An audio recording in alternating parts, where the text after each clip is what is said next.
আপনার গাঁও নামাগাঁও অলপমান মানে কি প্রথমে আলিটা ভাঙে দিছে। আপনি কি করেন? মাটি কাম করেন? মাটি কাম করো, হ্যাঁ মাটি কাম করো, তার আদি মোক দিছি সিহঁতে। লেখাপড়িও আছে মোর তাতে, হ্যাঁ লেখাপড়ি আছে মোর তাতে, হ্যাঁ আদি দেওয়ার পিছত কেই বছর দিছে আপনার কাম কৰিবলৈ? কাম যখন লাগিব সি তখন লৈ ল'ব, হ্যাঁ তা মোর লগত কৈছে তানে যখন 50,000 টাকা বিঘা 1 বিঘা বেচাইছে, হ্যাঁ তারপরে মোর লগতে আছে জমিটা। আজি কত বছর থেকে 10-12 বছর থেকে আছে আর কি মোর লগতে। আপনি নিজে খেতি করে থাকেন? হ্যাঁ নিজে আর কি, মোর ভাইটিক দিয়ে করাও আর কি। আচ্ছা আচ্ছা আচ্ছা, ঠিক আছে। তারপরে সিহঁতে কল কি চাইনা বড় করিম, হ্যাঁ মুই দেওয়া নাই, মুই হায়দ্রাবাদ গেছো ডাক্তার দেখে। ঠিক আছে, মোর প্রবলেম আসলো হায়দ্রাবাদ গেছো। হ্যাঁ তারপরে ইহঁতে মই কলে লাঠি ঠেঙা লৈ যায়, হ্যাঁ লাঠি ঠেঙা লৈ যায়। ওই দিনও মোক মারিবার গেছে। সি মোক মালিকক মই লৈ আহিছে, মালিকক লৈ আহি দেখালো, বলে এই যে আলিটো ভাঙিছে। মোক দেখার মোক দিছে, যখন জিম্বা দিছে তা দেখার তো আইন আছে নহয়, ইহঁতকও তো দেখার আইন আছে। পরে দেখালো, দেখার পরে ইহঁতে কি করে লাঠি ঠেঙা সবগুলো লৈ গেছে। ওই দিন মোক খেতে দিল, খেতে দেওয়ার পরে মালিক দিলে এই ইহঁতে এই যে কি চোরে মুখগুলোর বেটা টেটা সব দিছে। এই চোরে নরসাদ ফরসাদ এগুলা আছে, হ্যাঁ আপনাকে দিছে? হ্যাঁ খেয়ে দিছে। তারে মুই তো কি কই কে দিলে আপনাকে? এটা মাটি আমি কিনেছি? হ্যাঁ ওই মাটি বলে কিনিছে সিহঁতে। এটা কেন গেল আপনাকে কে দিছে? হ্যাঁ আর মালিকে মোক কবা লাগিব না বলে, হ্যাঁ না বেচাইছে বলে না কোয়া নাই। আর মালিকও কয় নাই বলে তুই ছাড়ি দে। মই গাবুরাক জানাইছো, আচ্ছা আচ্ছা, এই আমার গ্রামের গাবুরা আছে, গাবুরাক জানাইছো বলে এইরকম আরো সাক্ষীও আছে 3-4 জন সাক্ষী। সিহঁতো কাম মই কৰি দিম। মই হায়দ্ৰাবাদ মই গেছো, এই মোৰ 30 হলি দিছে, এই যে 30 হলি জনে দিছে। ঠিক আছে, মাটি বেলেগৰ কাম কৰিব দিছে আপনি? মোর ভাইটিক দিছো, ভাইটির পরাও সিহঁতে লৈছে। তানে ভাইটিক কৈছে কয় মিচিং টিচিং মোর আছে, তোক চাইনা বড় গাড়িয়া, হ্যাঁ তো পিছত দিবি মোক ভাগ। ঠিক আছে, ওই অর্ধেক করেছে, মোর ভাইটি অর্ধেক করেছে। কাজিয়াটা ওই এইটা, তার মালিক ফির মোক কৈছে বড় ভাইটা বলে ওই যে অমুদ্র বসু, হ্যাঁ কৈছে কয় তুই 2 লাখ টাকা করে দিস। আগত তো 50,000 টাকা বিক্রি হয়েছে, হ্যাঁ এইবার 2 লাখ টাকা করে দিস। ঠিক আছে হব। আরো কয়জন মানুষ দিলে বসি আলাপ হয়েছে। আলাপ হওয়ার পরে তুমি বলে 3,10,000 করে বায়না দিয়ে আছে যারা কাম করেছে ওরা। হ্যাঁ তাহলে 1 মাস হতে কি জমি বিক্রি হয় নাকি? এই হলো প্রবলেম। তারপর মুই যখন যাই জমিটাতে লাঠি ঠেঙা নিয়ে আসে। এতে 7 বিঘা 4 লেসাক কয় কাটা আছে, কিন্তু আলি ঠেলি ঠেলি নাহলে 4 হাত আগিয়ে যায় আছে। মুই যখন আলি ঠেলে যখন কম তখন লাঠি ঠেঙা লৈ যায়। 50,000 কেই বিঘা মাটি লৈছিলে আপনি? আমি লই নাই, এই ইহঁতে লৈছে। ওই যে সামনের বাড়িটো আছে নহয়, ইহঁতে 1 বিঘা লৈছে 50,000 টাকা দিয়ে। ওই তখন পৰা মোরটাই আছে জমিটা। তারপর তখন 50,000 আছিল 10 বছর আগত। তারপরে তো কম হবো না, বেশি তো হবো না, কমর পরা তো বেশি হবো না। ওই তখন 2 লাখ টাকা বন্দোবস্ত হয়েছে। বন্দোবস্ত হওয়ার পরিষদ এই যে বায়না দেওয়ার পর এই কেসাল লাগিয়ে গেল। খালি মই জ্বর আছিল তো মোর শুই দিছো, মোর শরীর ভাল নহয় না, মই আহাই না। মই পিছত মোর এই যে পিতা স্বর্গীয় নীলকুমার বর্মন, গাঁও লামাপাড়া। প্রথম কেসটো প্ৰথমৰ পৰা কম না কালিৰ ঘটনাটো কম? কালিৰ ঘটনাটো কৈ দিওঁ। কালিৰ ঘটনা হল, প্ৰথমতে আমাৰ মাটি লয়ে সংক্ৰান্তত ঘটনাটো হৈছে। কালি আগৰ পৰা মালিকৰ লগত তাৰমানে আমাৰ দাদাই আদি হিচাপে এগ্ৰিমেন্ট আছিল আজি 10-15 বছৰৰ পৰাই। মালিকৰ নামটো একটা সৰুটোৰ নাম হল বাপ্পী ঘোষ, আৰু ডাঙৰ যেটো ল'ৰা আছে তাৰ নাম অনুৰুদ্ৰ ঘোষ, আৰু জয়া ঘোষটো মাক। তিনিওটাই মানে মাটিৰ মালিক।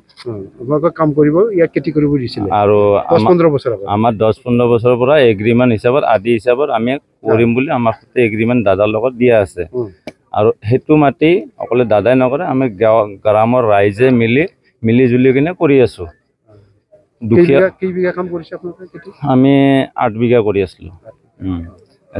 গ্ৰামৰ আমাৰ দুখীয়া গ্ৰাম, লাষ্ট সীমা পৰ্যায়ত গ্ৰাম পৰে, চব দুখীয়া ঘৰৰ মানুহ এইখিনি ৰাইজে চবে মিলি জুলি কিনে আবাদটো কৰি আছো। কিন্তু এগ্ৰিমেণ্টটো চবৰে নামত দিয়াটো অসম্ভৱ, সেইজনে একজনৰ নামতে দিয়া আছে। সেইজনে আৰু বাকী ৰাইজ মিলি কিনে আমি কম বেছি কিনে কৰি খাই আছো। খাই থাকিলে এতিয়া দাদাৰ লগত তাৰমানে বেমাৰ হ'ল। বেমাৰ হওঁতে দাদা হায়দৰাবাদ যাবলগীয়া হ'ল। যাব লগা হ'লে তাৰমানে আমিতো এৰি ধান এনেকৈ নকৰোঁৱে। সেই মাইনৰিটি মানুহজনে কৈছে যে তোৰ জমিটো তই এৰি ধান নকৰা, গতিকে মই এৰি ধান কৰিম, মোক দিবি নেকি? তেতিয়া দাদাটো হায়দৰাবাদ গ'ল। তেতিয়া আমাৰ বৌ আছে, বৌ লগত কথা পাতি কিনে ল'লে। লোৱাৰ পিছত আমি জানো যে এৰি ধান কৰিব, তাৰপিছত জমিন আমি পাম, আমি আবাদ কৰিম। তাৰপিছত কি হ'ল, এই জমিটো তাহাঁতে ধানটো ৰুইছিলে, ৰুই কিনে কাটিলে। কাটাৰ পিছত কেইবছৰ লৈছে সেইটো 3 মাহৰ কাৰণে লৈছে। 3 মাহৰ খালি 3 মাহৰ কাৰণে তাহাঁতে এৰি ধান কৰিম বুলি লৈছিলে। তাৰপিছত এৰি ধানটো কৰিছে, কৰি পিনে কাটিছে, কাটি কিনে লগালগ হাল মাৰিছে। আমি ভাবিছোঁ এনে বোধে হাল মাৰিছে বুলি ভাবিছোঁ। বাকী পিছত যিখিনি আকৌ গোটাইখিনি কাটিছে, কাটাৰ পিছত এতিয়া আমি হাল মাৰিব গৈছিলোঁ, আমাৰ ট্ৰেক্টৰো আহিছিলে। তেতিয়া তাহাঁতে তাৰমানে লাঠি ঠেঙা জোং লৈ কিনে আহিছিলে, ট্ৰেক্টৰলাও ঘূৰি গ'ল আৰু আমিও তাৰপিছত মাৰামাৰিত নগ'লোঁ, আমি পিছে আহিলোঁ। তাৰপিছত এইটো বস্তুটো আমি মালিকক অৱগত কৰাইছিলোঁ, মালিকে কোনো আমাক ৰেচপেক্ট নিদিলে। আৰু মাটিটো যে দাদাই আদি কৰি আছিলে, এতিয়া তাহাঁতে কোৱা মতে মাটিটো তাহাঁতে বোলে কিনি লৈছে। কিন্তু মাটিটো কিনি লোৱাৰ আগত যোনে নাকি মানুহ আদি কৰি আছে তাৰ লগত এৰাব লাগিছিলে যে মাটিটো মই বিক্ৰী কৰিম, তোৰ লগত এতিয়া এৰাই দিলোঁ মাটিটো, তই আৰু মাটিটোত নাযাবি। সেইটো কথা দাদাক জনোৱা নাছিলে। নাজনাৰ ফলত আমিতো ভাবিছোঁ যে আমাৰ নামতে আছে এগ্ৰিমেণ্ট, যদি আমি ৰাইজে কৰি আছোঁ কৰি থাকিম। সেই হিচাপত আমি ট্ৰেক্টৰ আনিছিলোঁ। ট্ৰেক্টৰ আনি নমাৰ পিছত তাহাঁতে মানে লাঠি ঠেঙা লৈ অহাৰ পিছত আমাৰ ট্ৰেক্টৰলাটো ঘূৰি গ'ল, আমিও পিছুৱাই আহিলোঁ। এইটো কথা আমি মালিকক অৱগত কৰিছিলোঁ। কিন্তু মালিকে তেতিয়া আমাক কৈছিলে যে তহঁতৰ গাঁৱৰ ৰাইজে তাহাঁতৰ লগত মিলা প্ৰীতি কৰি অলপ আলোচনাৰে ফয়চলা কৰি ল বুলি কৈছিলে। আকৌ আমি আহিলোঁ, আহি কিনে আমি গ্ৰামৰ আমাৰ গাঁওবুঢ়া মুৰব্বী আছিলে, আমি সকলো ৰাইজক মাতাৰ পিছত আমি গাঁওবুঢ়াক ক'লোঁ যে তেখেতসকলক আপুনি মাতক, আপুনি গ্ৰামৰ মুৰব্বী হয়, আপুনি মাতিলে আহিব আৰু মিছিলটো হ'ব। গ্ৰামৰ গাঁওবুঢ়া মাতিবলৈ গৈছিলে, তাহাঁতে নবহো বুলি কৈছে যে আমি গ্ৰামৰ ৰাইজৰ লগত নবহো, মাটি আছে আমি আছোঁ আৰু মালিক আছে আমি আছোঁ, মালিকে আমাক দিছে নহয়। তেতিয়া আমি তেখেতক কৈছিলোঁ, বোলে মাটিটো দিছে নিদিছে সেইটো আমি এতিয়া প্ৰমাণ পোৱা নাই, আপোনালোকে যদি প্ৰমাণ পত্ৰ দেখাব পাৰে তেতিয়া আমি ভাবিম যে আপোনালোকক দিয়া বুলি। তেখেতসকলে আমাক আজিকালি প্ৰমাণ পত্ৰ দেখুওৱা নাই। নেদেখাৰ পিছত এইটো বস্তু আমি অলপ EM ছাৰক অৱগত কৰালোঁ, আমাৰ 7 নম্বৰ সমষ্টিৰ অৰুপ কুমাৰ দেৱক আমি বস্তুটো অৱগত কৰালোঁ। অৱগত কৰাৰ পিছত ছাৰে কালি আহিছিলে, বস্তুটো মিছিল কৰি দিম বুলি আহিছিলে। অহাৰ পিছত ছাৰে যেতিয়া এতিয়া বহিছিলে মিছিল হ'ব বুলি, তেতিয়া তাৰমানে আমি ৰাইজে ভাবিছিলোঁ কি যে এতিয়া আমি টেকেনাটো ভালকৈ দি দিওঁ, আৰু টেকেনাটো দিলে তাহোন হয়তো আহিব, ছাৰো আছে, এটা মিছিল হ'ব, ছাৰে সেইটো আশা কৰি আহিছিলে। কিন্তু তাহাঁতে কি কৰিছে, তাহাঁতে প্লেন কৰি যে আছিলে সেইটো আমি অৱগত নহয়, ছাৰো অৱগত নহয়।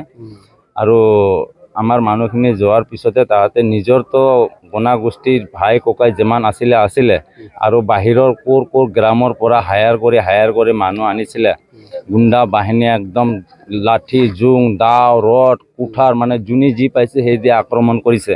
তাৰপিছত আমাৰ EM PA গৈছিলে আমাক ৰক্ষা দিবৰ কাৰণে, কিন্তু EM ছাৰৰ PA যাৱাৰ পিছতো তাৰমানে আমাক ৰক্ষণাবেক্ষণ দিব পৰা নাই। আৰু EM ছাৰৰ PSকো তাৰমানে কি ধাক্কামুক্কি কৰিছে, আৰু EM ছাৰকো তাৰমানে দুৰ্ব্যৱহাৰ কৰিছে। দুৰ্ব্যৱহাৰ কৰাৰ পিছত আমাৰ তাৰমানে কিবাকে তাৰপিছত আৰক্ষী প্ৰশাসন আহিছে, চিতলা বজাৰৰ IC আহিছিলে, IC আৰু কিবাকে তাৰমানে আমাৰ যিখিনি ৰাইজ আছিলে কিবাকে প্ৰাণ ৰক্ষা পৰিছে। এতিয়াও সংযোগজনক অৱস্থাত মেডিকেলৰ মৃত্যুৰ সৈতে যুঁজি আছে কোকৰাঝাৰ মেডিকেলত 9 জন। সেইখিনি পেচেণ্টকেইটা আমি লৈ যোৱা দৌৰাদৌৰি কৰাত EM ছাৰে নিজে তাতে উপস্থিত আছিল। আৰু আজি চাওক, আজি জনপ্ৰতিনিধিৰ সুৰক্ষা নাই, আৰক্ষী বাহিনীৰ সুৰক্ষা নাই, আমাৰ সাধাৰণ ৰাইজৰ কোনে সুৰক্ষা দিব? আমি ক'ত যাম, কাৰ ওচৰত যাম? আমি এনেকা হৈ গৈছোঁ, তাৰমানে আমি এই দেশত বসবাস কৰিব নোৱাৰোঁ। আমাৰ তাৰমানে এনেকুৱা হৈছে নিজৰ দেশত আজি নিজৰ দেশত নিজৰ মাতৃভূমিত নিজের সুরক্ষা নয়, আমার জনপ্রতিনিধি সুরক্ষা নয়, আমার আরক্ষী বাহিনী সুরক্ষা নয়, আমাক কোনে সুরক্ষা দিব? গতিকে আমি বহুত হতাহত ভুগি আছো। আমার দরে তাৰমানে কি হতাহত ভোগা মানুহ যে আমাক কোনে সুৰক্ষা দিব? সেইকাৰণে মই সকলো দল সংগঠন যিমান আছে, যিমান সরকার প্রশাসন লোক আছে, সবকে মই অনুরোধ জনাইছো যাতে এইটো উচিত বিচার করে। আৰু মোৰ ভাষা নাই কব লাগে, তাৰমানে মই এনেকা পৰিস্থিতিত আছো, মই কি কম কি নকম মই নিজে নাজানো। আজি চালিৰ ঘটনাত মই নিজে মৰ্মাহত হৈ গৈছো। আৰু এতিয়া যেটো 9 জন মানুহ মোৰ মেডিকেলত পঢ়ি আছে, মই এতিয়া ৰাতিপুৱা গৈ চাইছো তেখেতসকলে না চিকিৎসা অভাবত যেনেকে চটপটাই আছে, তেখেতসকলে কৈছে আমি মৃত্যুৰতে যুঁজি আছো, আমাক এটা কিবা কৰি দিয়া। মই কৈছো মই কি কৰিম, মই আপোনাৰ লগত দৰে, গতিকে মই যতটুকু পাৰো মই চেষ্টা কৰিম, মই আগ্ৰহ কৰিম। মই নোৱাৰিলেও মিডিয়াৰ যোগেদি হওক যেনেকে হওক মই সহায় কৰিবৰ কাৰণে মই অতিৰত চেষ্টা কৰিম। গতিকে মই এইখিনিয়ে ক'ব লগা, মই CM ছাৰকো মই অনুৰোধ হাত জোৰ কৰি অনুৰোধ জনাইছো, আৰু মই দল সংগঠনকো মই অনুৰোধ জনাইছো, চবে ওলাই আহক আৰু আমাক উচিত বিচাৰ কৰে দিয়ক, ন্যায় কৰে দিয়ক, আৰু যাতে আমাক ৰক্ষণাবেক্ষণ দিয়ে তাৰ বাবে মই হিমন্ত মামাকো মই আবেদন জনাইছো, আৰু দল সংগঠনকো মই অনুৰোধ ভাবে আবেদন জনাইছো। এইখিনি মোৰ ক'ব লগা, আর বিশেষ ক'ব লগা নাই। ওটাই জানে। আপনি ছিল না? আমি ছিলাম, আমি বাইরে ছিলাম, আমি তো ছোৱালী মানুষ, আমি তো সামনে যাইতে পারি না, না লাঠি ঠেঙা অগর আছে, আমি তো যাইতে পারি না, মানে আমি পিছনেই ছিলাম, মানে ভাইটা সামনেই ছিল, ভাইতে ভাল করে কোয়ার পাবে, মানে ভাইটার সাথে আলোচনা করে। गोजोनथाव खौरां नोंथांमोननि थाखाय लानानै फैदों MRM मेमोरियल हस्पिटालाव गोबां बेमार फाहामथाय होनायनि खाबु।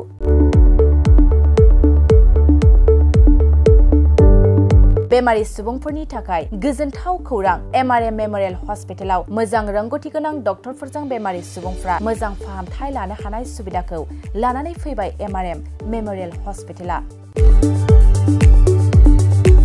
क'क्राझार सहरनि पुलिस पइन्ट आरो अमश्री हटेलनि साखाथियाव थानाय बयजोंबो मिथिसार जानाय MRM मेमोरियल हस्पिटाला गोबां फेसिलिटिस खाबुफोर फोसावदों। MRM मेमोरियल हस्पिटालनि फेसिलिटिफ्रानो जाबाय critical care, medicine, emergency medicine, paediatrician, pathologist, general medicine, diabetologist, OBS and gynae, cardiology, general surgeon, neurosurgery, advanced laparoscopic ENT surgery department, ophthalmologist, surgical, gastroenterologist, neuropsychiatry, onco surgery department, dermatologist, orthopaedics, residential medical officer, inter facility unit, physiotherapy, radiologist, histopathological department, urologist, emergency department, CT scan, x-ray, pathology department, vaccinator department आरो MRM memorial हस्पिटालाव 24 घन्टा जेब्लाबो खुलाय थागोन। लांलाय लाबोलायनि एम्बुलेन्सनि सुबिदायाबो 24 घन्टा थागोन। गोबां मिथिनो थाखाय नैबे 9854081948 936550204